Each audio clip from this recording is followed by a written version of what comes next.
Simulan na natin ang kwento. Sige kaibigang Danilo, ikaw ang maunang lumaban pero kapag mahirapan ka sa mga yan, huwag mong kalimutang humingi ng tulong sa amin. Wika ni Noli kay Danilo bago ito pumasok. Sa pagpasok ni Danilo sa loob ng ruweda, kung saan nakatayo ang tatlong kataong may mga manok, tinitiga naman itong si Danilo na para bang nakakaramdam na yon sa kanyang ipapamalas. Kaagad namang pumugay si Danilo sa mga yon habang hawak nito ang isang manok. Maya-maya pa, nakita ni Nuling nilapitan ito ng lalaking nagpasimuno ng kompetisyon na yon. Hindi naman alam nitong si Nuli kung ano ang pinag-usapan nito dahil nakita niyang patango-tango lang doon si Danilo. Ilang sandali pa, umatras na itong si Danilo sa bandang gilid ng ruweda habang hinubara ng takip ang bulang. Isa sa mga lalaking yun ang humarap kay Danilo na nagtataglay ng mga mutya at agimat sa katawan. Dahil sa papalapit na laban ni Danilo kontra sa mga dayong sabungero, halos hindi naman noon magkaintindihan ang mga tao sa loob dahil sa ingay. Dito na natin makikita ang bangis ng bata mo, Carpio. Alam kong hindi rin basta-basta ang kalaban nito. Dahil sa mga gabay nitong nakapaligid. Sambit naman ni Manong Duming kay Mang Carpio. Oo nga, Duming. Hindi basta-basta ang karga ng kalaban. Sa paglapag ng mga manok sa dalawang maglalaban, agara naman nagpakawala ng mga usal sa hangin si Danilo. Nang magawa na nito ang mga orasyon para mapagana ang tinatangan nito, sakto naman ang pagsugod ng kalaban doon sa pambato ni Danilo. Sa paglipad ng manok para atakihin ang pambato ni Danilo, agara naman itong nakailag sa pamamagitan ng paglihis ng daan. Nang makailag ito, napapansin naman ng mga tao na para bang basang-basa na ng manok ni Danilo ang galaw sa kalaban. Sa muling pag-atake ng kalaban, sinalubong naman ito sa pambato ni Danilo ang humahagros na palo ng kalaban. Kaya't ang nangyari, parihas yung may mga tama sa katawan, subalit walang nakitang dugo na dumaloy sa bawat katawan ng manok. Nang makita yon ng nagpapasimuno sa sabungan na may hawak sa tatlong sabungero, nanlaki ang mga mata nito na para bang alam na nito isa ding antingero itong si Danilo. Habang nagpapalitan ng palo ang mga manok, bigla namang napahiyaw ang mga tao. Nang pagsugod ng kalaban sa pambato ni Danilo, ay napatilapon ito sa gilid ng sabungan. Nang makita yun ni Nuli, kinakabahan naman siya. Baka lugi na si Danilo sa aral ng kalaban. Subalit agara naman ang pagtayo noon ng manok at muling humarap sa kalaban. Subalit sa pagkakataon na yon, maigi nang nagbabantay ang pambato ni Danilo sa kalaban na para bang galaw yun ng isang tao.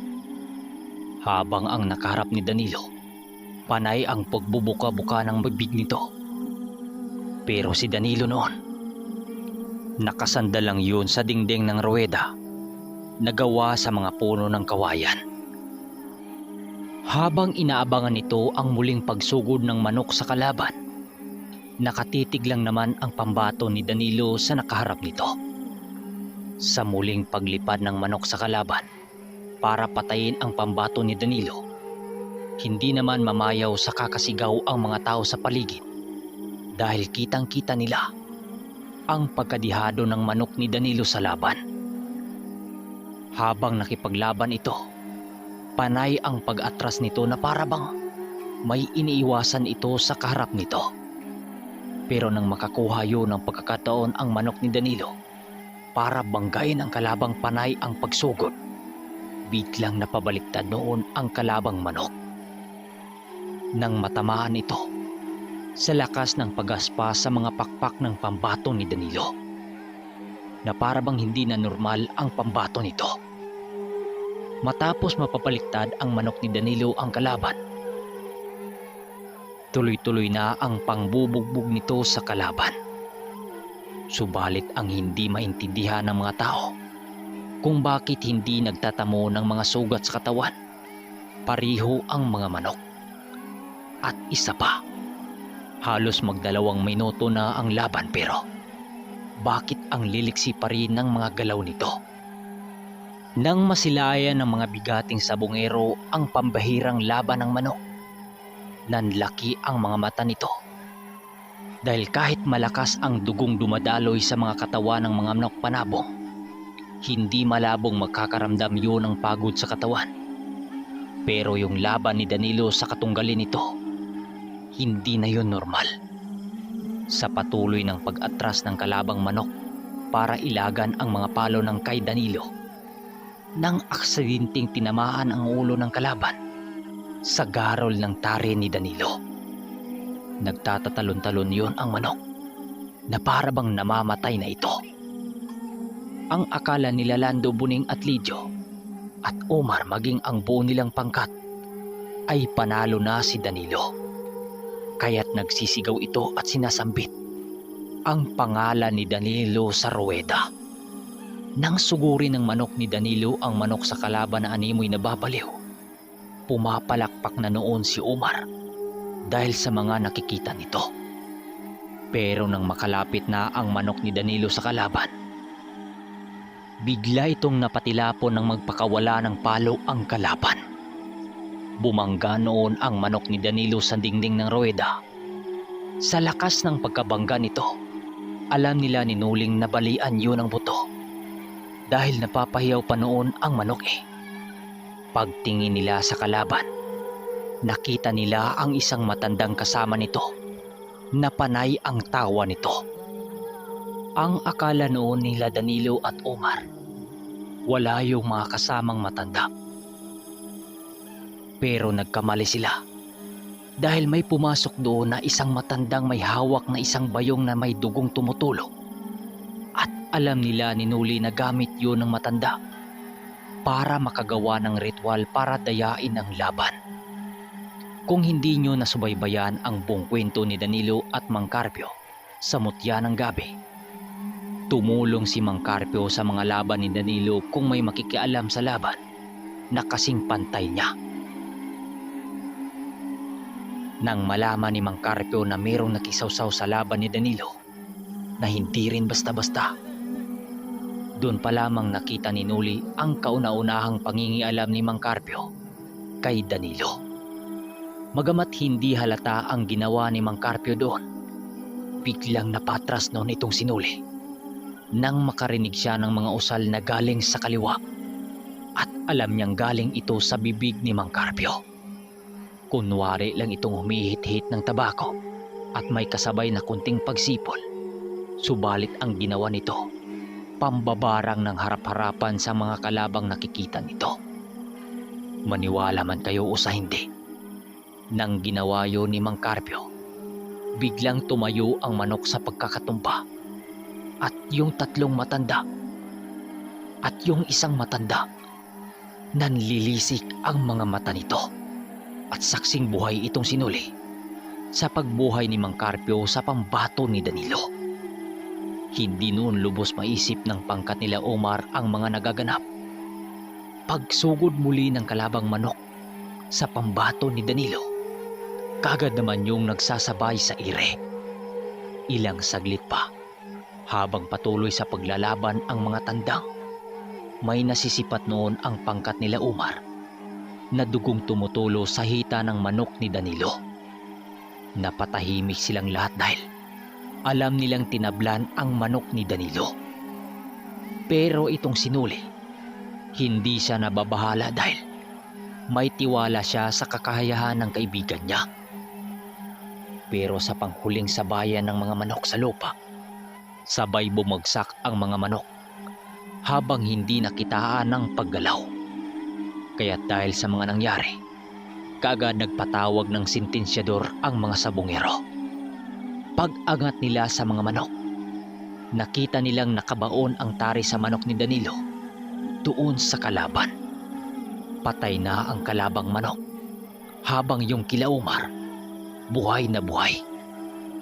Dahil sa mga nangyari, panalo sila ni Danilo, pero nang kunin na sana nila ang bigas na pampremyo, nagtataka ang kanilang grupo dahil bakit wala na doon ang grupong nagpapasimuno ng sabong. Inikot-ikot na nila ang buong sabungan para hanapin ang grupo na yon, pero walang makapagsasabi kung saan ang kanilang hinahanap. Panay na rin ang pagtatanong nila sa mga taong naroroon, pero ni isa, wala yung maisasagot. Nang tunguhin nila ang tumpok ng mga sako sa likod ng sabungan, nakita nila ang sako-sakong bigas doon. "Buddy, paano ba yan? Wala raw dito yung nagpapasimunong sabong dito. Anong gagawin natin? Kukuha na lang ba tayo rito?" Wika sa kanya ni Omar. Nang marinig ito ni Nuli, ang sabi naman niya, wag raw nilang gagawin yon. Lumapit sa kanila sina Manong Duming at Mang Carpio, pati na si Danilo. "Manong, iniwan lang ng mga yon dito yung mga tumpok ng mga bigas. Anong gagawin natin?" Wika naman ni Nuli rito.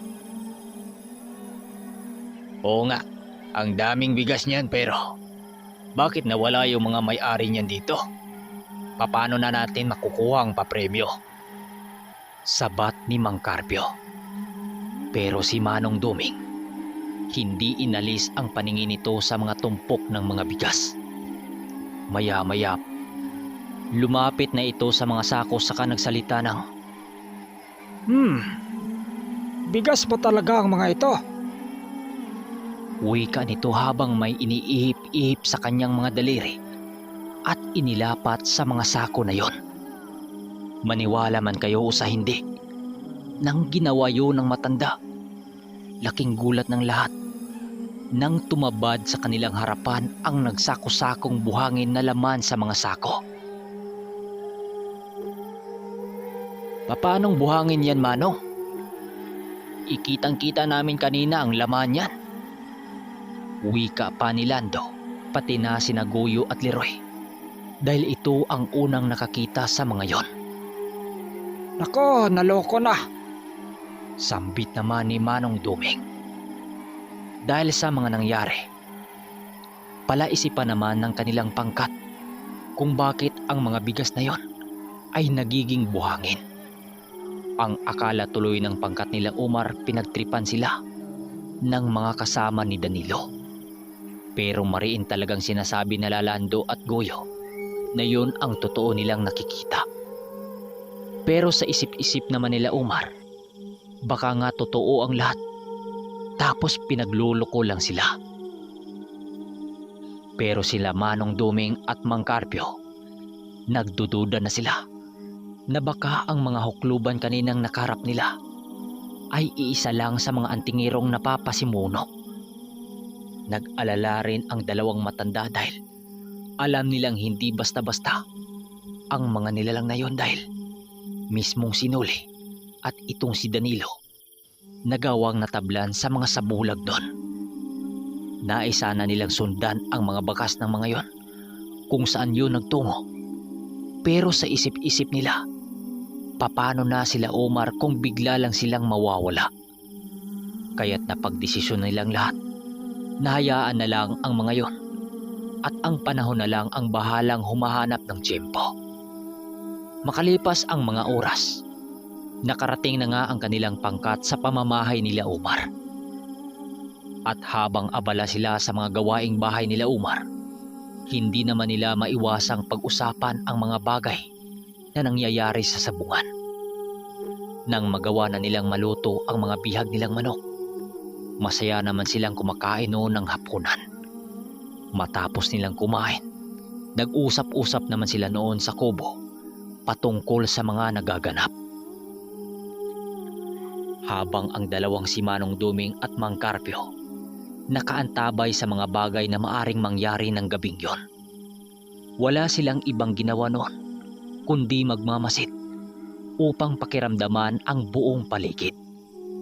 Dahil sa isang iglap, maari silang sugurin ng 4 na hukluban na kanilang nakaengkwentro sa sabungan. Sa pagpatak ng 8:00 ng gabi, doon na naramdaman nila Noli ang pagbabago ng amoy sa hangin. Sina Lando at ng dalawa nitong kasama, mas pinili nitong makisali sa inuman kila Omar maging sila Guyo. Habang nag-usap sila Noli, Danilo at ang dalawang matanda, bigla naman silang natigilan nang makasilay sila ng isang taong naglalakad sa labas ng bakod nila Omar na may dala-dalang isang supot na kulay itim. Matapos nilang makita ang taong yon, maigi naman nilang pinagmasdan ang nilalang dahil nga biglang bumaho ang hangin. Nang madapo na ito sa bandang bakod nila Omar, bigla naman yung sumilay sa kanilang 4 habang nakita nila ang mga nanlilisik nitong mga mata. Nang hindi na maatim ni Mang Carpio ang ginawa nito, lumabas naman ito ng kubo nila Omar habang sinasabihan ang taong yun ng, "Anong ginagawa mo rito, aswang? Namumulot ng basura?" Wika ni Mang Carpio. Silang tatlo noon, nakikinig lang sa sinabi ni Mang Carpio. Matapos sabihin yun ni Mang Carpio doon sa lalaki, bigla naman nanlilisik ang mga mata ng nilalang, sabay kumpas ng mga kamay nito sa hangin na para bang nagbibigay ng babala sa kanilang lahat. Hindi naman yun pinansin ni Mang Carpio dahil alam nila sa kanyang sarili na baka mapatay lang niya ito. Maya-maya pa, tuluyan na ring umalis ang aswang na yon na walang imik kay Mang Carpio. Kaya't napagdesisyon na nilang 4 na mag-inuman na hindi sumali sa bisita nila Omar. Habang lumalalim ang gabi, mas lalo silang naalerto upang wala mang sinong mangkalaban ang makakasingit sa kanilang kasayahan. Habang lumalalim na ang gabi, mas pinili nilang lahat na sa labas ng bako nila Omar mag-inuman upang masisiguro na walang madadamay sa hanay nila Omar kung sakaling magkaroon ng patayan laban sa mga aswang. Habang nag-inuman sila sa labas, panay naman ang pagrinig nila sa mga tunog ng mga alulong ng aso sa hindi kalayuan ng bahay nila Omar. Para sa kanila ni Noli, na para bang masya pa silang makakarinig ng ganong bagay. Nang hindi na maatim ni Noli ang mga pangyayaring yon, dinais na nun niyang tawagin ang bago niyang gabay na isang sa kauna-unahang gamit dito upang mapaghandaan ang magaganap ng gabing yon. "Noli, baka sa'yo lang. Takot na yung mga yan." Wika pa sa kanya ni Danilo. Si Danilo noon, tinawag na rin ang bago niyang gabay na isang tikbalang para masubukan ang tapang nito. Dahil nagpakita ng gilas itong dalawa sa mga maestro nila, bigla namang nahamon ang ermitanyong lasing. Dahil nakainom na siguro ang matanda, bigla nitong hinawakan ang tungkod sa kasumipol. At maniwala man kayo o sa hindi, nang sumipol yun, laking gulat ni Mang Carpio at ni Danilo nang merong animoy naglalakad na higante papalapit sa kanila galing gubat. Ano yon? Kalaban na ba yon?" Wikang natataranta ni Danilo. Si Manong Duming at Noli naman, hagalpak sa kakatawa. Yan ang kasangga ko, mga iho. Pasensya na kayo, ngayon ko lang to napapalabas. Pero sa tingin ko, sa ngayon di ko na muna to kailanganin. Baka sa inyo pa lang, lusaw na ang laban. Kaya't pabalikin ko na lang to sa balete sa bundok. Ang nakita kasi ni Mang Carpio at Danilo, isang dambuhalang gagamba na kasing laki na ng katawan ng isang kahoy. Manong, yung tikbalang na tinawag ko, nasa likod ng bahay nila Umar. Pinapabanday ko malapit sa ilog para naman mas kakampante tayo. Wika ni Danilo kay Manong Duming habang hawak nito ang isang baso. Mabuti yan, iho. Mas maganda yan. Para naman masasanay rin ang sarili mo. Hayaan mo. Mas hasain namin ni Carpio ang mga kaisipan nyo ni Noli dahil alam kong darating ang malaking pagsubok sa bawat buhay natin. Magmula ngayon, Noli, Danilo, sasanayin nyo ang mga bibig nyong sambitin, ang mga usal para mapaamo nyo ang mga bago nyong taglay. Ka naman ni Manong Duming. Matapos sabihin ng ermitanyo ang mga bagay na yon, agad naman yung nag-uusal para pabalikin ang higanting gagamba sa bundok na may isang malaking balete. So mga kaermitanyo, ito na.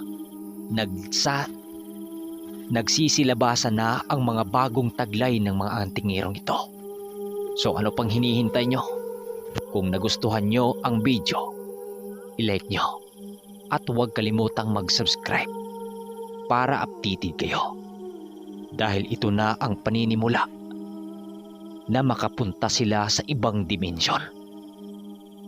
Sa pagpatuloy ng kanilang usapan, bigla namang natigilan silang dalawa ni Danilo nang biglang pagtago ng buwan sa mga ulap. Nang maramdaman nila ang mga bagay na yon, alam nilang mangyayari na ang kanilang kinakatakutan.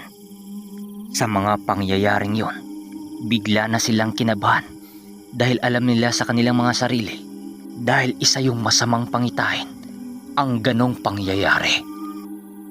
Ilang minuto pa ang nakalipas, bigla namang nabaling ang kanilang mga atensyon sa hindi kalayuan ng bahay nila Umar. Dahil bigla silang nakasilay ng 5 panauhin na nakatayong may suot na salakot sa hindi kalayuan. Hindi gumagalaw ang mga yon na parabang nakatitig lang sa langit, na parabang inaantay nito ang pagpakita ng buwan. Tapos nilang masilayan ang mga yon, dahan-dahan naman silang naglalakad habang patuloy na nagbibigkas ng mga orasyon laban sa mga masasamang nilalang. Maya-maya pa, bigla naman silang natigilan sa kanilang paglalakad nang makakita sila ng isang lalaking kampanting naglalakad na may balabal sa likuran nito. Nang makita iyon ni Noli, biglang tumindig ang mga balahibo niya sa batok dahil nakikita na niya ang nilalang na yon.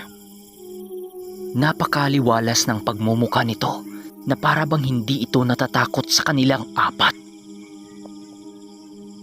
Mano, ayan na yung sinasabi ko. Yung grupo ng mga hukluban. Naririto na sila. Humanda kayo. Wika ni Noli habang kinakabahan.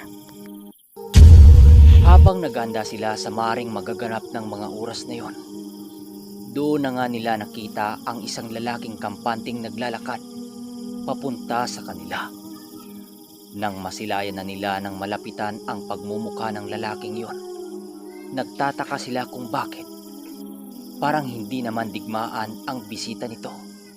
Maya-maya pa, nagwika ito ng, "Magandang gabi ho sa inyo.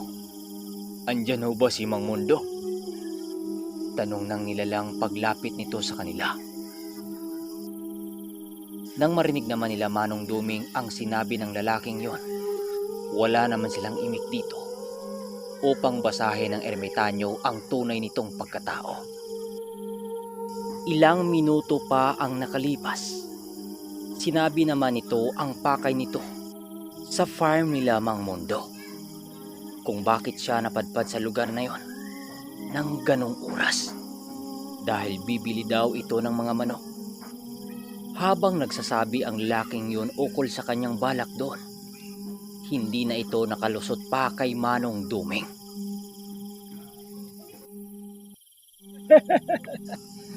Pinagluloko mo ba kami, Waring? Kahit anong anyo pa ang gagayahin mo, hindi ka makakatakas sa mga mata ko at mararamdaman pa rin kita. Wika naman ni Manong Duming, sabay hit-hit sa tabako nito na para bang hindi ito nababahala sa kaharap nila. Nang marinig ng nilalang ang sinabi ng ermitanyo, bigla naman yung tumawang nakakaloko habang nagwiwika ng Hindi naman ikaw ang pakay ko, ermitanyo, kundi dyan sa kasama mo. wika nito sabay titig kay Danilo. Sinuli naman at itong si Danilo, maigi na silang naghanda dahil hindi basta-basta ang aswang na yon. Matapos sabihin yun ng nagngangalang Waring, bigla na lang yung natigilan nang masubsob ito sa lupa. Dahil bigla yung sinunggaba ng ibong dalupahaw ni Manong Duming. Dahil sa mga pangyayaring yon, doon na nagsilabasan ang mga kasama nito doon sa damuhan para mabigyan ng tulong ang hukluban. Subalit hindi pa man nakalapit ang mga kasama nito sa kanya, bigla naman yung natigilan nang maramdaman nito ang mga barang na ginawa ni Mang Carpio sa buong paligid nila. Ano, Waring Tabas? Tutuloy ka pa ba? Pasensya ka na, pero hindi ko pahintulutang kunin nyo ang disipulo ko. Dadaan na muna kayo sa aking malamig na bangkay bago mo siya makukuha. Kung maubos mo ang aming pangkat, wika ni Mang Carpio. Nang marinig ng aswang na si Waring ang sinabi ni Mang Carpio, pilit naman itong sinasangga ang mga barang upang hindi sila tuluyang maapektuhan. Subalit sa lakas ng mga barang na ipanilipad ni Mang Carpio, wala silang magagawa upang maiwasan ito. Ilang minuto pa ang lumipas, muling tumitig sa kanila ang pangkat ni Waring habang nagwiwika ng Sa tingin mo, Carpio, makakaya mo pa ang gagamitin kong anyo? Nang marinig ni Mang Carpio ang sinabi nito, bigla namang nabahala ang matanda sa hindi malamang dahilan. Dahil sa mga sinabi nito, bumalik sa alaala ni Mang Carpio nung nagkabanggaan sila ng grupo ni Waring. Ayon kay Mang Carpio, hindi kasi basta-basta ang tinatangan nito. Dahil nung nagmula itong umanib sa mga aswang, marami na yung mga mutya na pinangangalagaan na kayang magpalit ng iba-ibang anyo kahit pa sa isang demonyo. At doon napagtanto ni Mang Carpio na baka hindi totoong anyo ni Waring ang nasa harapan nila. Walang sabi-sabi, inutusan ni Mang Carpio sina Danilo na puntahan sila Lando, Buning at Lidyo sa loob. Dahil kapag hindi magawa ng mga ito na makuha ang isa sa kanila, yung tatlong kasama nilang mahihina ang dagiti nito. Sinamahan naman ni Nuli ang kaibigan niya sa loob para babantayan ito. Pagpasok nila sa loob kung saan sila Landong nag-inuman, agara naman ang pagtingin nila dito dahil hindi nito kasama ang isa nilang kasama na si Buning. Lando, si Buning nasaan? Tanong ni Danilo kay Lando. Dahil hindi nito kasama yung si Buning nga. Nang marinig nito ang mga sinabi nila, nagkatatigan naman ito habang nagtataka. Teka, hindi nyo ba kasama si Buning sa labas? Lumabas yun eh, kanina pa, dahil pupunta daw siya sa inyo. Sagot naman ito. Nang marinig ito ni Nuli at Danilo, napasabi naman ito ng, Nako, naluko na. Magtago kayong dalawa sa loob ng bahay nila Umar. Bilis! Pagbalik nila sa kaniroroonan nila Mang Carpio at Manong Duming, agara naman ang paglalahad nila dito na nawala ang kasama nilang si Buning. Nang marinig ito ni Manong Duming at Mang Carpio, ninais naman itong hindi magsasalita upang hindi makakataka sa kanilang mga kamay ang kaluluwa ni Waring. Ilang minuto pa ang makalipas, nagsanib puwersa silang lahat upang wasakin ang kaluluwa sa kanilang harapan, kasama ang mga ilang mga aswang na kasama sa espiritu nito. Yun na lang ang kanilang ginagawang paraan para kahit papano magawa man lang nilang makaganti sa pagdukot nito kay Puning. Lahat ng mga aswang na kasama ng espiritu ni Waring Tabas, nahawak ng tikbalang, walang awa nila yung pinagpapatay. Nang ginawa nila ang mga bagay na yon, nagsasalita pa sa kanilang harapan ang kaluluwa ni Waring nang, kahit patayin nyo pa ang mga alagad kong isinama dito, hindi nyo kami mababawasan.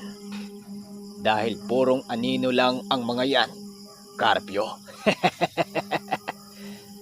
Tandaan mo, Carpio, walang sino mang mga dalubhasang kalaban ko ang makasunod sa aking totoong katawan. Matapos nitong magsalita ng ganong sa kanila, buong lakas namang nagpupumiglas ang katawan nitong nakahiga sa pag-akalang magawa pa nitong makatakas doon sa ginawang pamako ni Mang Duming sa kaluluwa na yon.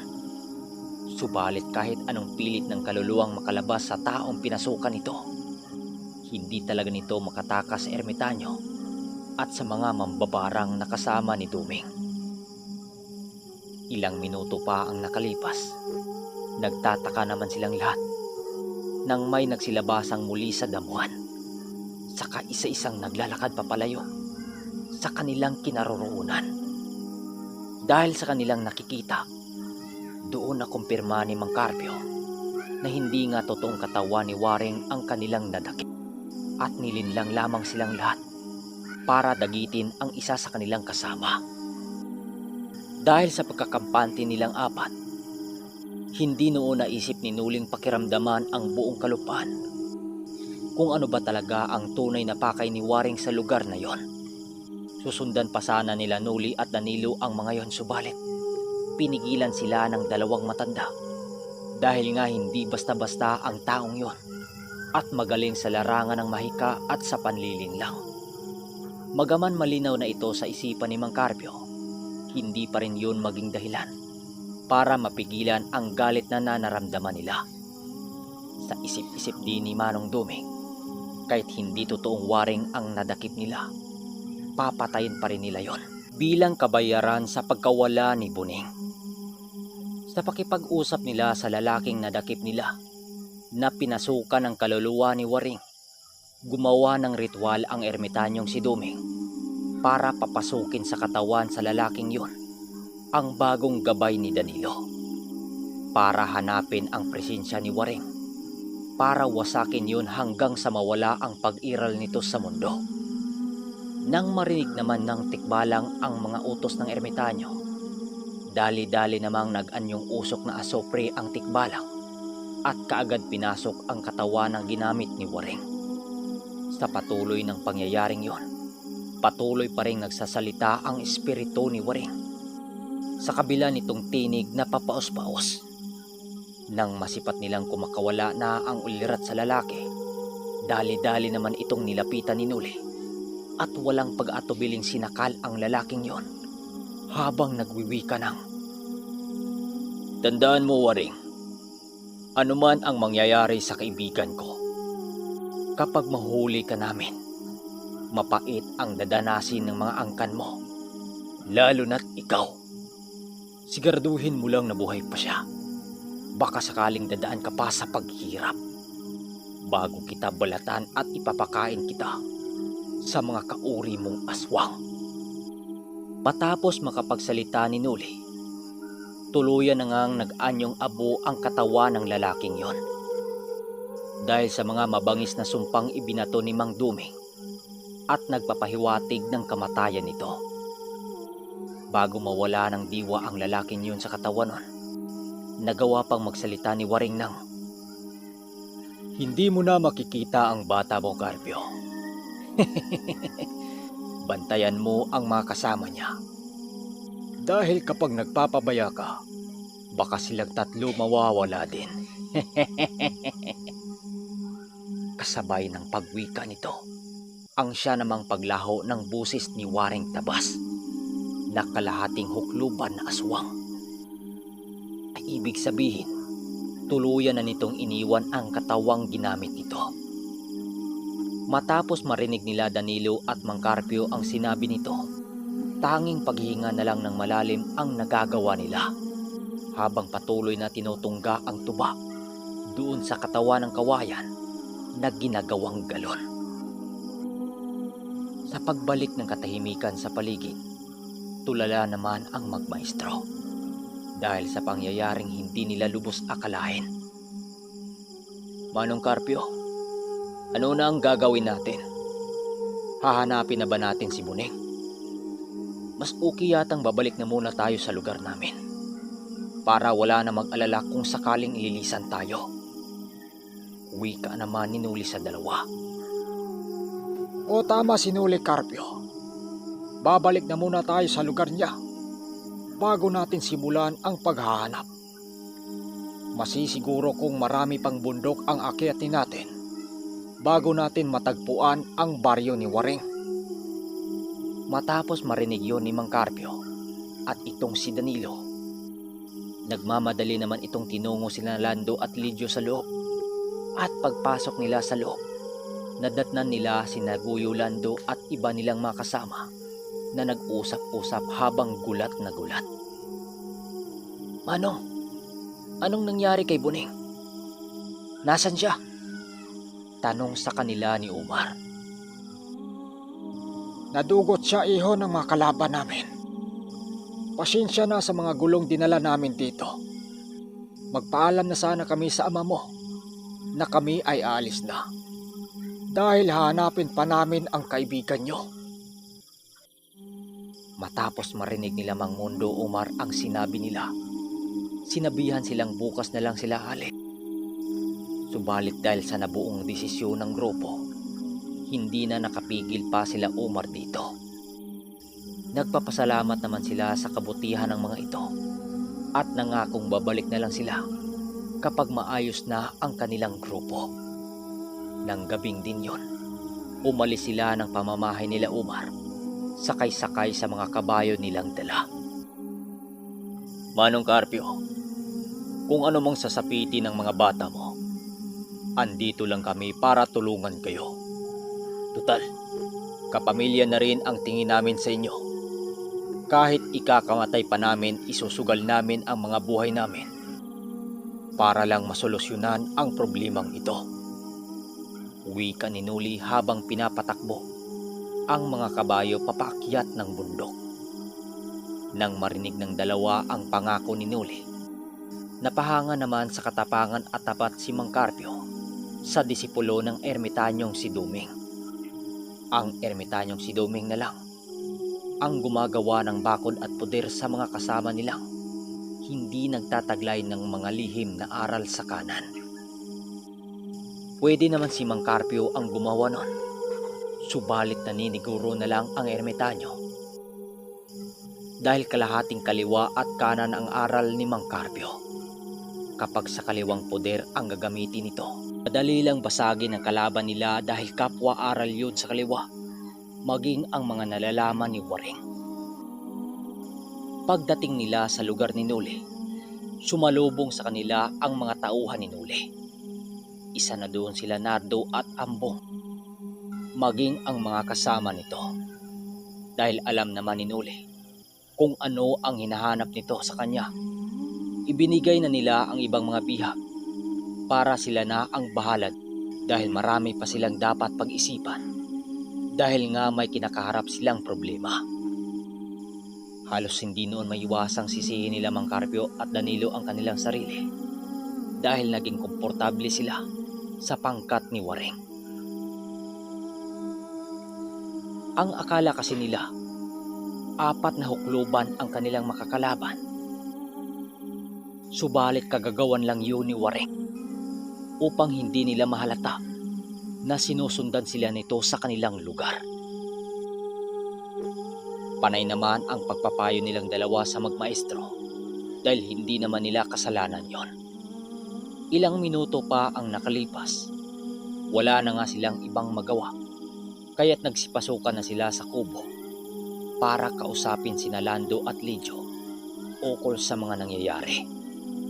Habang kasalukuyan sila noong naglalakad paakyat ng kubo, panay naman ang pagtatanong noon ni Danilo kung saan dalhin ng mga kalaban ang kanilang kaibigan.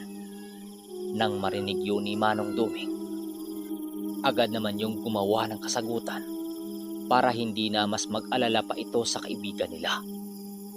Ayon sa ermitanyo, hindi noon patayin ang kaibigan nila dahil maghanap pa yun ng isang gabonang lipad para magsasalin doon ng dugo para magiging kaanib nila ito. Sa madaling salita, gagawin nilang yanggaw si Buneng at magiging aswang din yon. Pero hindi nila hayaang matagal ang paghahanap nila doon. Dahil kapag masalinan yun ng pagiging aswang, doon na malalaman ng pangkat ni Waring kung ano ang kalakaran ng buhay nila Mang Carpio, maging sila Manong Duming. Dahil matagal na nilang nakasama si Buneng sa piling ng dalawang matanda. Matapos marinig yun nila Danilo, tahimik naman itong nakaupo sa sulok habang iniisip ang mga susunod na hakbang na kanilang gagawin. Habang nakaupo silang lahat, ninais naman nilang kausapin sina Lando at Lidio.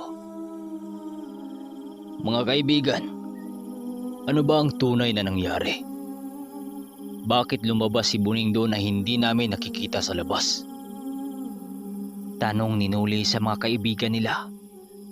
Nang marinig nito ang mga tanong ni Nuli, dahan-dahan naman yung nagsitinginan sa kanya. Habang kitang-kita niya ang mga mata nitong lumuluha. Ayon dito, nung huli daw nilang nakita si Buneng na lumabas, may kasama daw yung isang lalaking may dalang malaking supot na kulay itim. At hindi naman daw nila yon pinapansin dahil ang kasama nung lumabas ay ang isa sa mga tauhan ni Umar. At matapos nun, hindi na muling pumasok si Buneng dahil nga pumunta yun kung saan sila. Nang marinig yun nila Nuli at Manong Duming, hindi na sila nag-antay sa mga kasagutan nito dahil nga talagang pakayo ni Waring Tabas. At isa pa, kahit nga sila, hindi naramdaman ang pagpasok ni Waring sa loob ng pamamahay nila Umar. Doon nila nakumpirma ang bangis ng kaalaman ni Waring. Binalaan nila ang mga kasama nila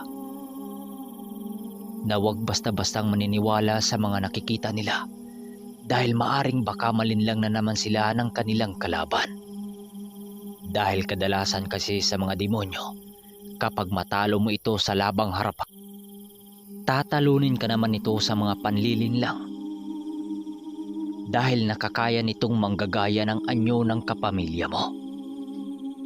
Nang gabing din yon, inisa-isang binigyan ni Manong Duming ng mga pangontra laban sa panlinlang ang mga kaibigan ni Nuli upang madaling mabasa ang mga subulag ng kalaban. Nang marinig nila Danilo ang patungkol sa mga taktika ng mga demonyo, medyo nahiwagaan naman sila sa mga bagay na yon.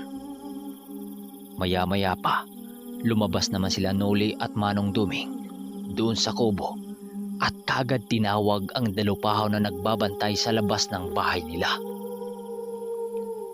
So mga karimitanyo, hanggang dito na muna dahil ang ingay-ingay, di ba? Naririnig nyo yung lato-lato. Nakakairita eh. At sisimulan na natin ang shoutout. Shoutout kay Fredmar Zapanta. At shoutout kay Rinaldo Maksyon.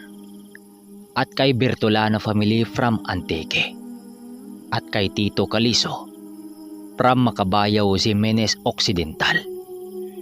Shoutout sa mga taga Santa Barbara, Iloilo. At shoutout kay Neil Galerba from Sabah, Malaysia. At shoutout kay Giovanni Osho. At shoutout kay Jerry Montanes from Panabo City. At shoutout kay Danilo Pak from Talisay City, Negros Occidental. At kay Ruan, pinapa-shoutout ka ni Bagsak de los Reyes. Ingat ka daw palagi sa work mo. At kay Sweet Dream, shoutout. At shoutout naman sa Hal Model Family. At sa Ermenton Family from Kabalawan, Sagud, Cebu. At shoutout sa Sian Family from Carbala, Himamaylan City. Shoutout naman sa Sigan Family from Mindanao. At kay Edward Mawili from Doha, Qatar. At shoutout kay Arturo Elba from Titay, Zamboanga, Sibugay. At kay Bulos Family. At shoutout sa Sibulante Family from Kambangkalan City. At kay Sabirano Mendoza. At kay Rodrigo Bacalso. At kay Sipin Nagkan. Shoutout naman kay Salmero Alcoren. At kay Juby Habonite. At kay Ryan Matuguena from Ormoc City, Leyte. At sa panghuling shoutout kay Rimastera from Tansa, Cavite. Pero bago natin tuluyang tapusin ang video, tanong ko lang, ganun ba talaga ang mga demonyo? Hindi lumalaban ng patas? At kapag natalo sila sa harap-harapang duelo, gumagawa sila ng paraan, kagaya ng panlinlang at panggagaya ng kapamilya mo, para magawa nila ang kanilang mga Tanong ko lang, napapansin ko hindi na gaanong nagpaparamdam ang gabay ni Noli, yung si Maria. At saka yung gabay niya na kapre. Diba, ngayon lang nabanggit. Di ko alam kung yung writer ang nagkamali nito or yung sa story talaga. Pero wala tayong magagawa dyan. Kasi yan ang takbo ng kwento eh. So mga ka-ermitanyo, paabang sa part 85. At dito na magaganap ang paghanap nila kay Buneng. So hanggang dito na lang. Hanggang sa pagbabalik ng ang Ermitanyo.